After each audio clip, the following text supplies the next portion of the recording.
برادر سلام علیکم. سلام علیکم، خوب هستی؟ صحتمند بخیر؟ شکر جانتان جور است، بخیر خیریتی است. مرا شناختی؟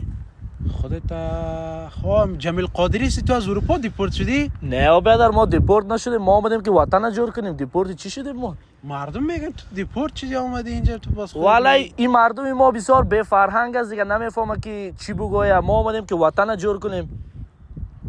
وطن چی جور میکنی؟ وطن امارات اسلامی جور کرده دیگه، تو چی جور میکنی؟ ما آمدیم که در پالی برادرای امارات اسلامی باشیم دیگه، وطن جور شه و انشالله دست به دست هم بدیم.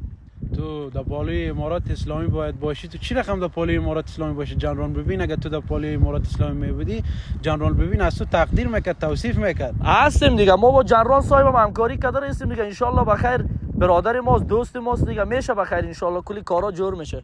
حال تو 20 سال در خارج بودی، اینقدر دیر کجا بودی که حال امارات اسلامی آمده پیدا شد آمدی؟ ما 20 سال در خارج بودیم، خارج بسیار وضعیت خرابی بود، گندگی بود دیگه. حالا امارات آمده، انشالله وطن جور میکنیم دیگه، دست به دست هم داده. وطن که چی جور میکنی؟ چی رقم جور میکنی؟ والا در وطن شما تو گو کنین که پدریم هم جور کنید.